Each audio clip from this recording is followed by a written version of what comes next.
స్వామి వివేకానంద్ కోరుకున్నటువంటి కలలు సాకారం చేయాలంటే ఈ సమాజంలో అన్ని రకాల అభివృద్ధి చైతన్యంగా ముందుకు రావాలంటే వివేకానంద గారి ఆశయాల్ని యువత ముందుకు తీసుకుపోవాల్సిన ఆవశ్యకత కూడా ఎంతో ఉందని చెప్పేసి కూడా ఈ సందర్భంగా తెలియజేస్తున్నాం. మరి ఈ భారతదేశానికి స్వాతంత్రం వచ్చి 78 సంవత్సరాలు అవుతుంటే మరి ఇప్పటి వరకు ఈ ప్రజలను పరిపాలించే విధానంలో ఎంతమంది యువతకు ప్రాధాన్యత కల్పించారు, ఎంతమంది యువత ఈ సమాజం పట్ల బాధ్యతగా ఆలోచన చేయడానికి ముందుకు వస్తున్నారనేది కొంత ప్రశ్నార్థకమే. మరి గమనించాలి, రాజకీయ పార్టీలు కానీ లేకుంటే ఇతర సామాజిక వర్గాలకు సంబంధించినటువంటి కులాలు కానీ యువతని ముఖ్యంగా రాజకీయంగా ముందుకు తీసుకురావడంలో చాలా విఫలమవుతున్నట్లుగా కూడా మనకు తెలుస్తుంది. మరి యువత ఎంత శాతం ఉంది ఈ సమాజంలో అంటే సగానికి మించి పైభాగంలో యువత ఈరోజు అన్ని రంగాల్లోనూ రాణిస్తున్నారు.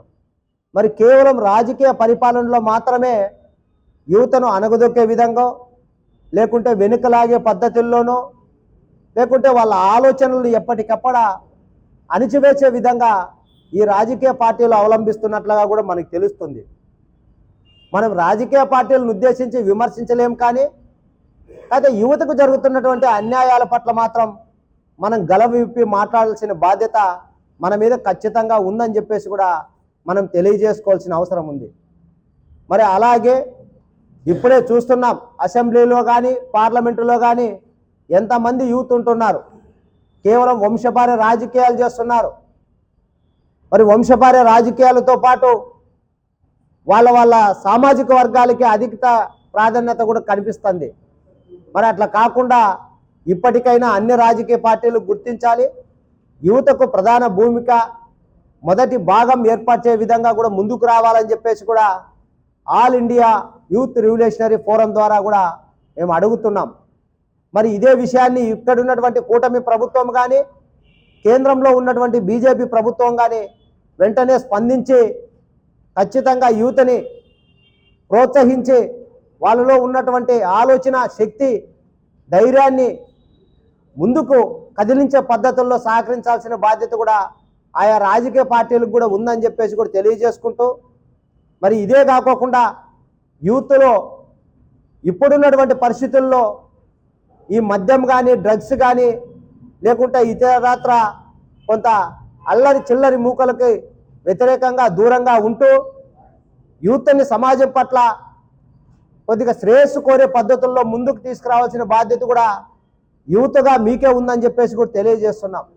చూస్తున్నాం, 10-15 సంవత్సరాలు కూడా నిండని పిల్లలు సైతం ఈరోజు డ్రగ్స్ బారిన పడి కుటుంబాలకు దూరం అయిపోతూ వ్యసనాల్లో మునిగి తేలుతూ తమ జీవితాలను పాడు చేసుకున్నట్లు కూడా మనము గమనిస్తున్నాం.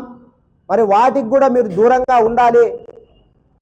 స్వామి వివేకానంద గారు కలలుగన్నటువంటి రాజ్యం కావచ్చు, ఆలోచనలు కావచ్చు, వాటిని ముందుకు తీసుకుపోవడానికి ఆయన మనం గుర్తు చేసుకుంటూ మనం ఈ సమాజంలో బతకాల్సిన అవసరం కూడా మన మీద ఉంది. అప్పుడే మన కన్న తల్లిదండ్రులకు కానీ లేకుంటే ఈ సమాజానికి కానీ కొంచెం గౌరవము గుర్తింపు తెచ్చే అవకాశం కూడా మనకే దక్కుతుంది అనేది కూడా మీరు గమనించాలి యూత్ అని చెప్పేసి కూడా తెలియజేసుకుంటూ